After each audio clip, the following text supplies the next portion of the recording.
ഞങ്ങളുടെ വീടിന് ചുറ്റും ഇപ്പോൾ റിസോർട്ടുകളാട്ടോ. പുതിയ പുതിയ റിസോർട്ടുകൾ ഓപ്പണിങ്ങായി ചിലത് പണിഞ്ഞുകൊണ്ടിരിക്കുന്ന കാഴ്ചകളാണ് കേട്ടോ നിങ്ങളീ കാണുന്നത്. ഈ മതിലിനടുത്ത് ഒരു ചെടി നിൽപ്പുണ്ട് കേട്ടോ. പക്ഷേ ഈ ചെടിയുടെ പേരെന്താണെന്ന് എനിക്കറിയില്ല. പക്ഷെ കാണാൻ നല്ല ഭംഗിയുണ്ട് കേട്ടോ. കതക്കുന്നുണ്ട്. എന്നാലും നമ്മുടെ സ്ഥലത്ത് നിന്നിട്ടുണ്ടെങ്കിൽ ഉള്ള വ്യൂ ആട്ടോ ഇത്. നന്നായിട്ടൊന്ന് കാണാം.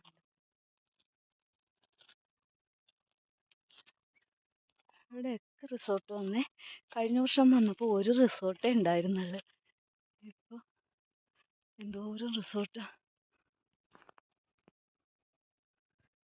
ഇതെല്ലാം പുതിയ റിസോർട്ടുകളാണ് കേട്ടോ. ഞങ്ങൾ ഒരു വർഷം കഴിഞ്ഞാണ് നാട്ടിലെത്തുന്നത്. അപ്പോൾ എന്ത് ഭംഗിയായിട്ടാണ് പണിഞ്ഞിരിക്കുന്നത്. ഇപ്പോഴേ വെക്കേഷൻ ടൈം ആയതുകൊണ്ട് ഈ റിസോർട്ടിലൊക്കെ നിറയെ ഗസ്റ്റുകളുണ്ട് കേട്ടോ. ഇത് പറഞ്ഞിട്ട് ഞാൻ തിരിഞ്ഞു നോക്കിയപ്പോൾ ആട് കിടന്നിടത്ത് പൂട പോലും ഇല്ലെന്നുള്ള ചേട്ടായിനെ അവിടെയൊന്നും കണ്ടില്ല. ഞാൻ പറഞ്ഞത് ചേട്ടായി കേട്ടുമില്ല. പക്ഷേ ഈ വന്ന പശുക്കൾ എന്താണെന്ന് ഞാൻ പറഞ്ഞ് കേട്ടിട്ടുണ്ട്. അത് എന്നെ കണ്ടപ്പോൾ തന്നെ എൻ്റെ അടുത്തേക്ക് വന്നു. ഞാനങ്ങ് മാറി നിന്ന് അതിൻ്റെ വീഡിയോ എടുത്തപ്പോൾ അടുത്ത പശു തേയിലക്കൂട്ടത്തിൻ്റെ അകത്ത്